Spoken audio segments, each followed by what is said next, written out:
Some things were never meant to be found.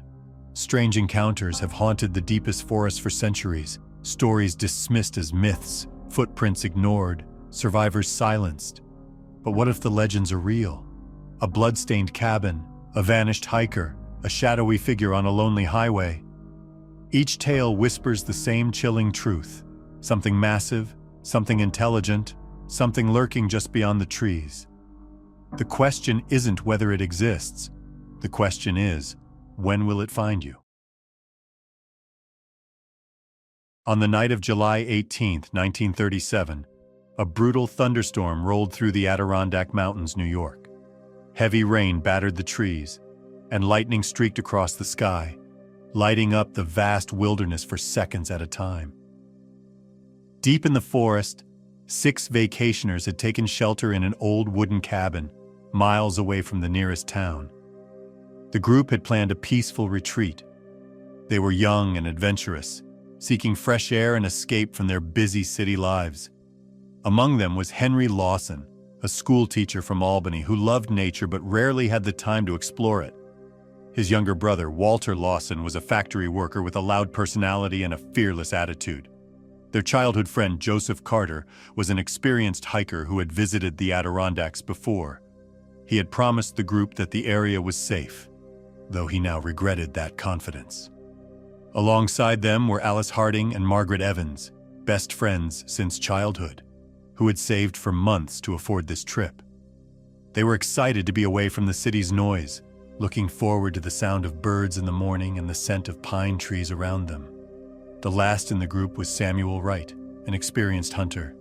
He carried his rifle at all times, insisting it was only for protection against wild animals. He was the only one who didn't seem concerned when the storm began. As night fell, the storm intensified. The wind howled through the trees, bending them with its force. Rain hammered the roof of the cabin, drowning out most other sounds.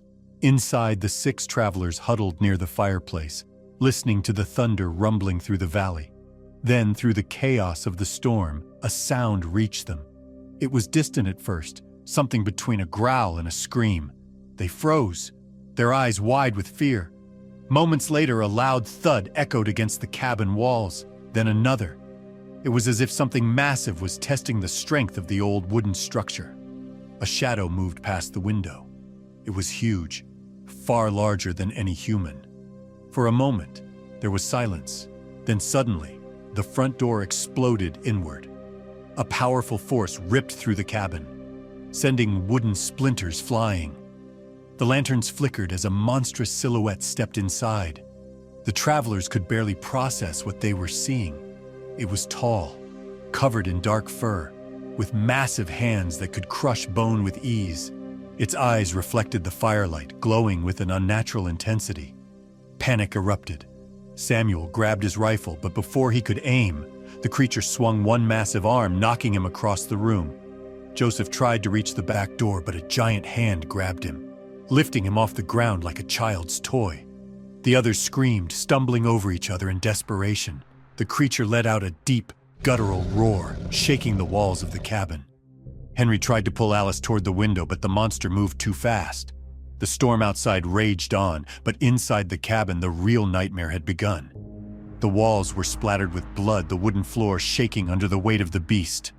The last thing anyone saw before the lanterns shattered was the towering figure of the creature, standing over them with inhuman strength. The cabin shook under the weight of the storm, but nothing was more terrifying than what was inside. The massive creature loomed in the darkness, its heavy breathing filling the air. The flickering fire barely revealed its form, a giant figure covered in thick, wet fur, its eyes reflecting the flames. Samuel tried to move, but pain shot through his chest. He had landed hard against the wooden wall, his rifle broken beside him. Joseph was gone, his body dragged into the shadows by the beast. Henry and Alice pressed against the floor, their hands over their mouths, trying not to make a sound. The creature turned its head slowly, scanning the room. It lifted a large hand and smashed a lantern, sending glass flying. The remaining light flickered, then died, leaving the cabin in almost complete darkness. Only the glow of burning wood in the fireplace cast moving shadows on the walls. Then, without warning, the creature lunged forward. The wooden structure groaned as the monster ripped through anything in its way. Walter tried to run, but a massive arm swung toward him, sending him crashing through the table. Margaret screamed, her voice vanishing into the storm. Samuel, struggling to stand, felt something warm on his hands. He touched his ribs, feeling deep wounds. His breath was heavy, his vision blurry. The storm outside roared, but the true horror was unfolding inside. Then, as suddenly as it had arrived, the creature turned toward the open door. It held something lifeless in its grip, dragging it into the night. The pounding of footsteps faded into the rain. For a moment, silence took over. Then the sounds of suffering remained. The survivors lay in shock. Blood was smeared on the wooden walls. The storm continued to rage, but it was nothing compared to what had just happened. Joseph and Walter were dead. Margaret and Samuel were badly injured. Henry and Alice, though shaken, had no choice but to move. They had to escape before the creature returned. Henry stumbled outside, his heart pounding. The rain poured over him, washing away the blood on his clothes. Alice followed, her steps unsteady. Behind them, the cabin stood broken, its door hanging off its hinges. By dawn, a rescue team arrived at the scene. The sheriff took one look at the ruined cabin, the scattered furniture, the walls covered in blood. He listened as Henry, Alice, and Samuel, barely conscious, described what had happened. The official report blamed a bear.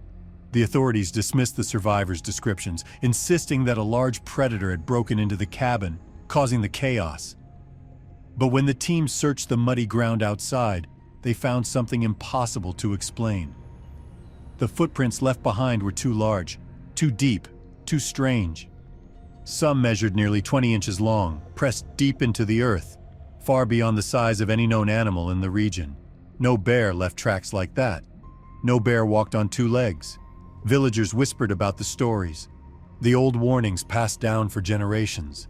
Hunters spoke of something lurking in the trees, something that watched from the shadows but was never meant to be seen. Many had dismissed these tales as superstition, but now, no one was so sure. The cabin was left abandoned. No one dared to stay there again. Over time, the forest began to reclaim it, vines creeping over the broken structure, the door swaying in the wind. It became a place of warning, a place people avoided without needing to be told why. The survivors never returned. They moved on and tried to forget. But deep in the Adirondack forest, something still lurked, hidden, waiting. On the night of September 14, 1968, the dense forests of Washington state were silent except for the steady rush of the Green River. 4 loggers, deep in the wilderness, had set up camp near the water. They were experienced men, used to hard work and long days in the woods. This was not their first time out here, but none of them knew it would be their last trip together. William Harris, the eldest of the group, had spent over 20 years cutting timber. He was known for his quiet nature and steady hands. His younger brother, Richard Harris, had followed in his footsteps, though he had always been more daring. Jack Turner, their longtime friend, was the strongest of them all, able to lift logs that took 2 men to move. The youngest was David Collins, fresh to the job, eager to prove himself. This was his first season working deep in the forests, and he listened closely to every word the older men said. The fire crackled as the loggers sat together, eating their last meal before turning in. Their tents were lined up near the river, their tools and gear neatly stacked beside them. The night was cold, the air damp with the scent of pine and rain-soaked earth. The first sign of trouble came with a distant noise, a deep, low growl, too deep to belong to a cougar or a bear. The men froze, their eyes scanning the trees. Then, without warning, branches snapped in the distance, and heavy footsteps shook the ground. It was not the sound of a single animal moving. It was something massive. Before any of them could react, the tents exploded inward, as if struck by an unstoppable force. Poles snapped like twigs, canvas shredded apart, and equipment flew through the air. William tried to reach for his axe, But a huge shadow rushed past him, knocking him to the ground. Jack stumbled backward, his hands raised, eyes wide with terror. A massive hand tore through one of the tents, dragging it into the darkness. Richard shouted as something grabbed his leg, yanking him off his feet. David scrambled toward the fire, trying to grab a burning log for light, but a giant shape loomed over him, blotting out the moon. The forest was filled with the sound of ripping fabric, breaking wood, and screams that echoed down the river. The attack was swift, brutal, and unstoppable. By the time the night returned to silence, only the ruined camp and scattered footprints remained. The night was silent again, except for the distant rush of the Green River. The camp was destroyed. Torn fabric fluttered in the wind, tools were scattered, and the fire had been smothered in the struggle. The scent of pine and damp earth mixed with something worse, fear and blood. Jack and Richard were dead. William and David were injured but alive. William lay on the ground, his body aching, his hands shaking. Blood dripped from a deep gash on his arm. He tried to move, but pain shot through his ribs. His breath was heavy, and his vision blurred. He turned his head slowly, searching for the others. David crawled out beneath a pile of torn fabric, his face pale, his hands covered in scratches. His shirt was torn, and there was a long wound down his back. He pulled himself forward, his mind racing to understand what had happened. The footprints were everywhere, huge, deep impressions in the mud, much larger than any human or known animal. The trees near the camp had been snapped like twigs, their bark torn away by something with great strength. As the first light of dawn crept over the horizon, William and David stumbled away from the ruined camp, their legs weak, their hearts pounding. They did not stop until they reached the edge of the forest. By midday, a search team arrived. The sheriff and his men took one look at the scene and exchanged uneasy glances. Clothes were shredded, gear was broken, and the ground was torn apart. The official report blamed a cougar, saying the men had been attacked in their sleep. The locals did not believe it. No cougar could snap thick trees in half. No cougar left footprints bigger than a man's chest. They whispered among themselves, speaking of the old stories, the legends of something walking in the deep woods, watching from the shadows. The forest swallowed the remains of the camp. The trees grew back and the river kept flowing, but something had changed. No one camped in that part of the woods again. William and David never spoke about that night. But in the darkest hours, when the wind howled through the trees, they still wondered. On the night of October 9th, 1987, the cold wind swept through the towering pines of Blackwood Ridge, Colorado. The mountains stretched endlessly, their rugged beauty hiding the dangers that lurked within. Far from any town, Denise Darnell, a seasoned hiker, led two newcomers along the winding trails. Denise had spent years exploring these mountains. She knew the land well, from the steep cliffs to the hidden valleys where few dared to tread. She had guided many groups before, teaching them how to navigate the wild terrain. This time, she was leading Ethan Walker and Claire Reed, two hikers eager to test themselves in the backcountry. Ethan was strong but inexperienced, relying more on enthusiasm than skill. Claire was cautious, following every instruction carefully. Both were eager to learn, trusting Denise's knowledge. Their journey had been peaceful so far.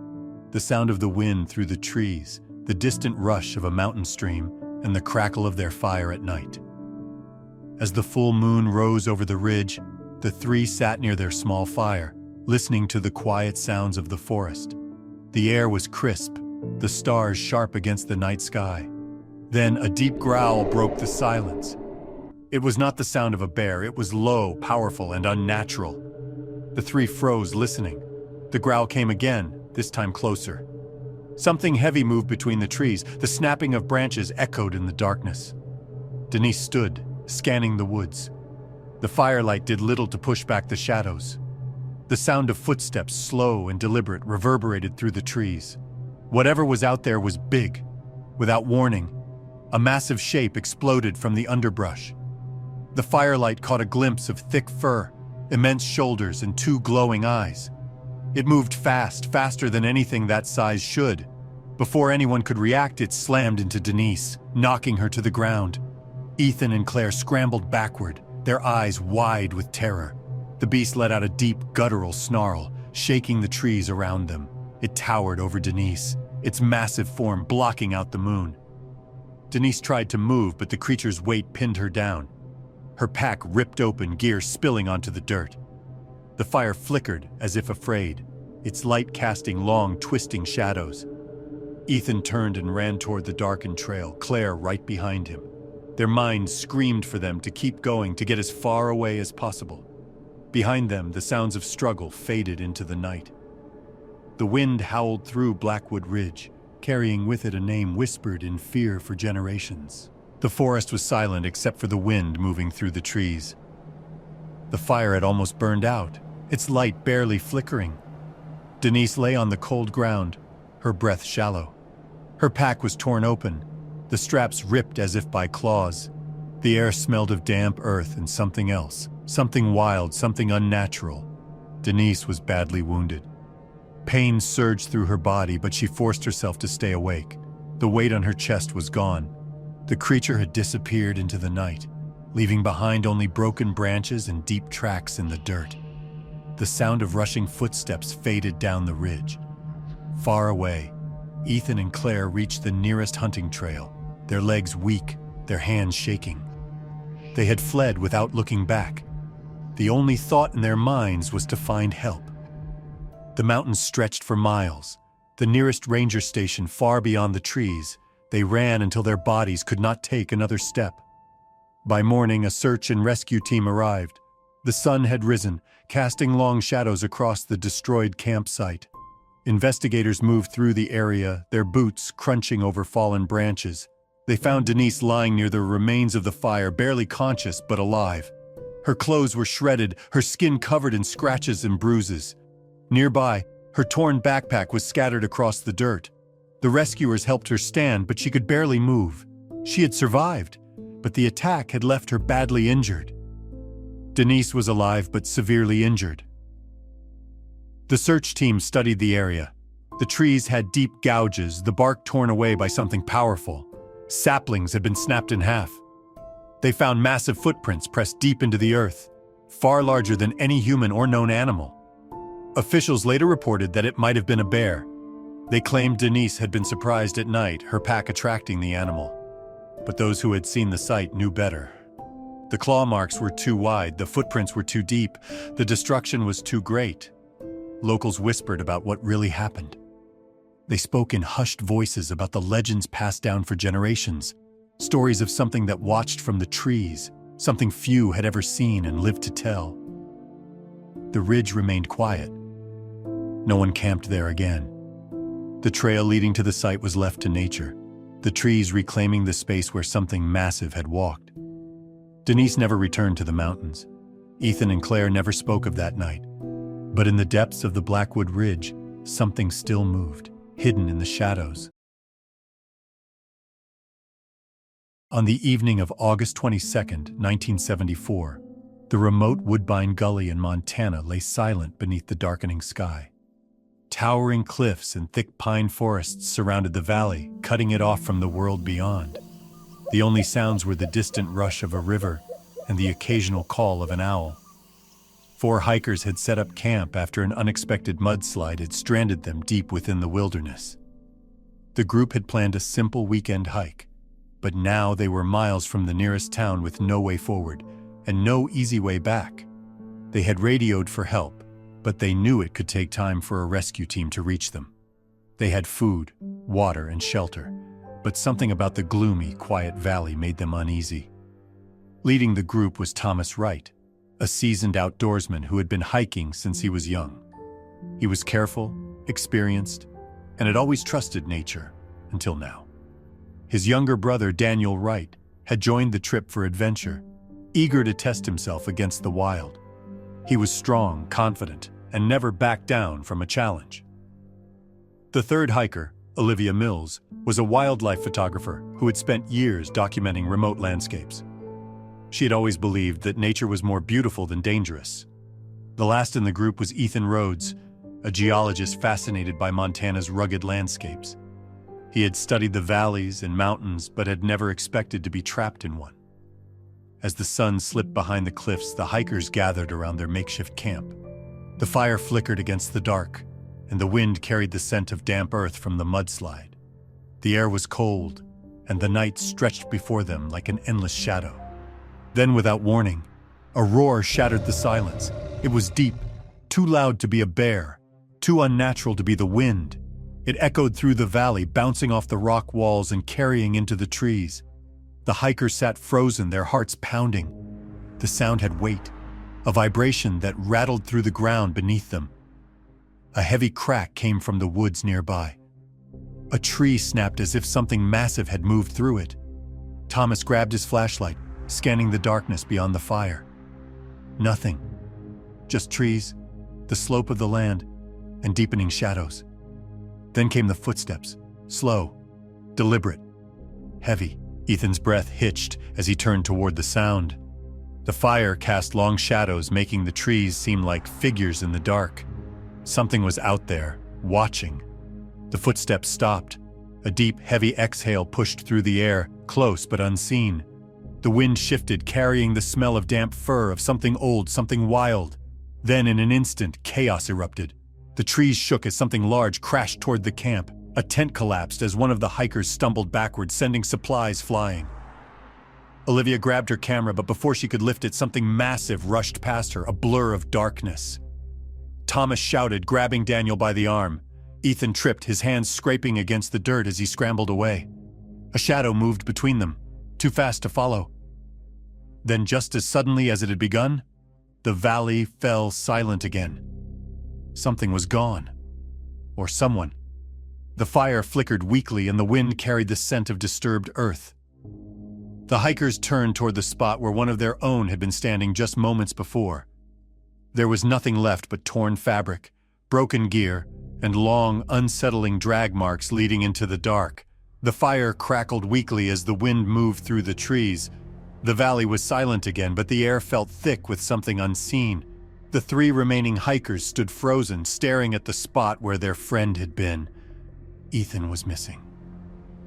Thomas took a slow step forward, his breath shaky. The ground where Ethan had stood was disturbed, the dirt uneven, as if something had dragged him away. Torn fabric lay in the mud, ripped as if by claws. The drag marks led away from the fire, disappearing into the deep woods. The trees seemed taller now, darker. The light of the fire barely reached past the first few trunks. Something had taken Ethan, and it was still out there. Olivia clutched her arm, a long scratch running down her sleeve. Her mind raced. A bear would have left tracks, a mountain lion would have attacked differently. This was something else, something bigger. Daniel stepped closer to the marks in the dirt. The footprints nearby were massive, far larger than any human or animal he knew. The ground had been pressed down heavily, the weight of whatever had passed through far beyond what any normal predator could carry. The three survivors did not wait for the sun to rise.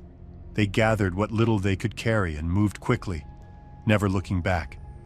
Every branch that snapped under their feet made them flinch. Every shadow seemed to shift. The air was cold, the night endless. The climb out of the gully was slow. The mudslide that had trapped them had left loose rocks and deep pools of water. Thomas led the way, his legs aching, his mind repeating the same thought. Ethan was gone. He had been there, and then he wasn't. As the first light of dawn broke through the trees, they finally saw movement ahead. A group of search and rescue workers had been following their radio call. Their eyes widened as they saw the hikers stumbling toward them, exhausted and covered in dirt. They told their story, their words coming in quick, breathless bursts. A roar. Footsteps. Something in the dark. The rescuers listened, but their faces remained uncertain. By midday, the search for Ethan began. Officials combed the area, their dogs sniffing the ground, their radios crackling with unanswered calls. They found twisted branches, deep footprints, and broken tree limbs. But there was no sign of Ethan. Ethan was never found. The official report later blamed a mountain lion. Authorities said Ethan must have wandered away, confused by the darkness. They suggested that panic and exhaustion had caused the others to imagine something larger than reality. The hikers did not argue, but they knew the truth. They had seen something. The valley remained quiet in the years that followed. No one camped there anymore. Trails slowly disappeared, swallowed by time. But some still whispered. Hunters spoke of strange sounds at night. Locals told stories of deep footprints found in the mud after heavy rains. The mountains never gave Ethan back, but something still walked among the trees, watching. On the evening of July 27, 1852, the sun dipped below the towering trees of Redwood Gorge, California. The thick forest swallowed the last of the daylight, casting long shadows over the small mining camp nestled between the cliffs. 4 men had worked this claim for weeks, hidden deep in the wilderness, far from the prying eyes of others seeking fortune. Elias Ford, the eldest of the group, had spent decades chasing gold. His rough hands bore the scars of years spent digging through riverbeds and mountainsides. Thomas Reed, his closest friend, had followed him from claim to claim, always believing that the next one would bring them riches. Samuel Booth, younger than the others, was the most skilled with tools, repairing broken equipment, and keeping their operation running. The last of the group was Matthew Tate, a quiet man who spoke little, but had a sharp eye for valuable ore. The men had found small traces of gold, enough to keep them digging, hoping for a greater discovery. Their camp was simple: a few tents, a fire pit, and wooden crates filled with supplies and tools. The nearest town was miles away, and they had no reason to leave until they had emptied the earth of its treasures. That night, as the fire crackled and the men prepared for rest, a sound echoed through the gorge. It was distant at first, like the wail of wind through the trees. But then it came again, longer, louder, unnatural. The men froze, their tired bodies now alert. The shriek came once more, rising from the depths of the forest, sending a shiver through the night air. It was not the call of any known animal, not the howl of a wolf or the cry of a mountain lion. It was something else. Elias grabbed his rusted pickaxe, his fingers tightening around the worn handle. Thomas reached for the old rifle leaning against a crate. The other two stood motionless, eyes darting into the darkness beyond the flickering flames. The forest had gone silent. The usual sounds of crickets, owls, and rustling leaves had vanished. The air felt heavy, thick with something unseen. Then, without warning, something crashed through the undergrowth. The ground shook beneath them, sending small stones rolling down the slope.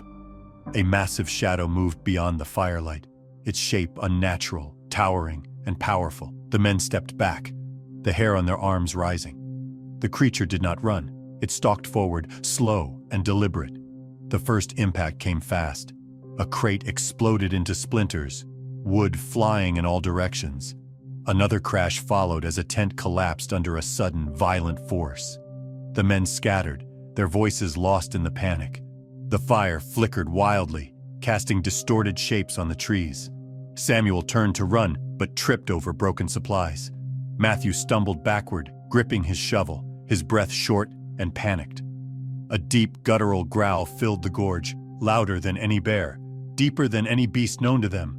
Elias tried to shout orders, but before he could, a massive force swept through the camp, knocking him off his feet. The world spun. The firelight vanished. The last thing the men saw was the shadow moving closer. The ground was scattered with broken wood and torn canvas. The fire had burned low, its embers barely glowing beneath the wreckage. The air was thick with dust, the scent of pine mixed with something sharp and unfamiliar. The night had become eerily quiet again, but the damage left behind told of violence and terror. All 4 miners were missing. The first sign of trouble came when a local prospector, John Mercer, arrived at the site days later.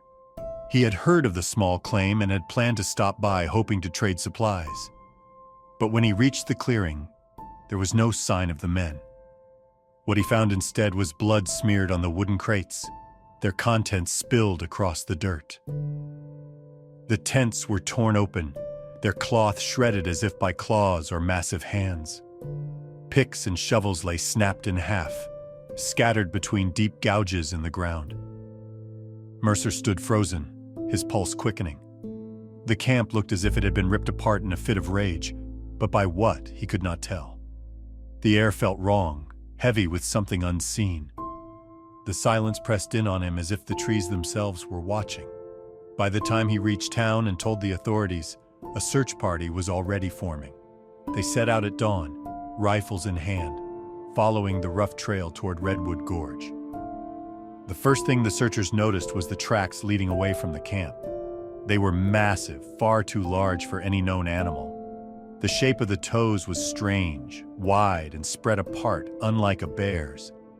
Some prints sank deep into the earth, suggesting something with great weight. Closer to the camp, they found signs of struggle. The dirt was disturbed, and deep claw marks gouged into tree trunks. Branches had been snapped high above the ground, far beyond what any human could reach. There was no sign of the miners. After hours of searching, the sheriff and his men gathered what little evidence they could. The official report later stated that the miners had likely been attacked by a bear. It was an explanation that satisfied some, but those who had seen the sight knew better. No bear could rip through wooden crates with such force. No bear left footprints so large, so human-like. As time passed, the story faded into quiet whispers. Locals avoided the deepest parts of the gorge. Some claimed that if you listened closely on certain nights, you could still hear the distant shrieks echoing through the trees. The fate of the miners remained a mystery. Their bodies were never found. Their tools were left to rust beneath the towering redwoods. Their names became part of an old tale, one few dared to speak aloud. The gorge remained untouched. The trees stood tall, their branches hiding whatever secret the night had taken. On the night of November 3, 1994, the air was cold along Highway 22 in Oregon. The long stretch of road wound through dense forests, the trees standing tall on both sides like silent watchers. The highway was mostly empty, with only the occasional vehicle passing through. It was a lonely road, especially this late at night. Kelly Bryant was used to driving alone. At 32 years old, she had spent years working as a traveling journalist, moving from place to place, always chasing stories. She had been driving for hours, making her way back towards Salem after visiting a small town for an article. The road was familiar to her, but something about the night felt different. The gas station she had stopped at earlier had been nearly empty, the cashier barely speaking as she paid. The only sound had been the hum of the neon lights. Now, as she drove, she noticed how dark the forest seemed, as if the trees swallowed all the light. Her headlights barely cut through the thick night air. Then, without warning, her car lurched to the side. A loud thump echoed through the vehicle, and she gripped the wheel, struggling to keep control. She pulled over onto the narrow shoulder, the tires crunching against the gravel. Stepping out, she shivered as the wind blew through the trees. She reached for a flashlight, its beam weak against the darkness. Her rear tire was flat, a sharp piece of metal sticking out from the rubber. She had no choice but to change it. As she knelt beside the car, the world around her was eerily silent. No insects, no rustling leaves, nothing. Just the sound of her own breathing and the occasional distant hoot of an owl. She felt uneasy but focused on the task. Then, from the trees, something moved. A branch snapped, sharp and sudden. Kelly froze, gripping the wrench in her hand. The movement had been slow at first, like something watching, waiting. She turned her head toward the woods, her flashlight shaking slightly. The trees stood tall, their trunks disappearing into the blackness above. But between them, just beyond the reach of the light, something was there. The air felt heavy, charged with an unseen force. Then, without warning, a massive shape lunged from the darkness. Kelly stumbled backward, her breath catching in her throat. The silhouette was tall, impossibly tall. It moved with terrifying speed, its form barely visible in the dim glow of her headlights. The ground trembled beneath its steps. Her flashlight flickered, the beam catching only glimpses. Thick fur, broad shoulders, powerful limbs. She scrambled backward, her hands slipping against the gravel. Her heart pounded, her body frozen with fear. Then with a deep guttural snarl, the figure rushed forward. Kelly threw herself toward the car, her fingers fumbling for the door handle. Behind her, something slammed against metal. The vehicle shook, the impact sending a deep echo through the night. She barely made it inside before she slammed her foot against the gas pedal. The tires screeched against the road as she sped forward, the headlights illuminating the dark highway. In the mirror, she caught one last glimpse of the road behind her. The trees stood still, the night silent once again. But something was there, watching, waiting. The car sped down the empty road, the tires gripping the wet asphalt as Kelly's hands clutched the steering wheel. The air inside the vehicle felt thick and heavy with fear. Her breath came fast, her heart hammering against her ribs. The headlights cut through the darkness, but the forest remained an endless wall of black on both sides. The road twisted and turned, but she did not slow down. Something had been there. Something had moved toward her with purpose. The rearview mirror showed only the empty stretch of highway behind her. No movement, no shadows, nothing. But she knew it was there. After what felt like hours, the distant glow of a gas station sign flickered ahead. Relief surged through her. She pulled into the lot, the tires skidding slightly on the wet pavement. The engine hummed as she finally stopped. For a moment, she just sat there, hands gripping the wheel. Her body ached from the tension, her breath still uneven. She reached for her flashlight, but her fingers trembled too much to hold it steady. She forced herself to step out. The cold air hit her immediately. The gas station was nearly deserted, the only sound coming from the faint hum of an old neon sign. She moved around the car, inspecting it under the dim light. The metal was dented. The back panel had deep scratches, long and uneven as if something with massive hands had gripped it. The bumper was slightly bent, the mark of some immense impact. Her mind struggled to make sense of it. A bear could not move like that. A man could not be that large. She turned toward the attendant inside the small station. The man behind the counter barely looked up, his face tired. Kelly hesitated before walking in, her legs still weak. She told him something had been on the road. Something had hit her car. He did not look surprised. Outside, the highway stretched into the trees, disappearing into the blackness. The wind shifted, rustling the leaves. Somewhere in the distance, a broken sign creaked in the breeze. By morning, highway patrol arrived. They examined the car, took notes, and walked the stretch of road where the encounter had happened. They found a guardrail bent out of shape, twisted as if something strong had grabbed it. Nearby, an old road sign lay shredded, its metal torn apart like paper. Kelly was shaken, but unharmed. The official report blamed a bear. The officers suggested it had wandered onto the highway, startled by the headlights. They marked the scratches on her car as possible animal damage. But they never explained why the claw marks were too wide, why the bent metal looked as though hands had gripped it instead of paws. Kelly never drove that road alone again. She never told the full story again either. But the locals knew. They had heard the stories before. Travelers who had seen shadows move too fast, trees bending as something passed through. The highway remained silent at night, but deep in the trees something still moved.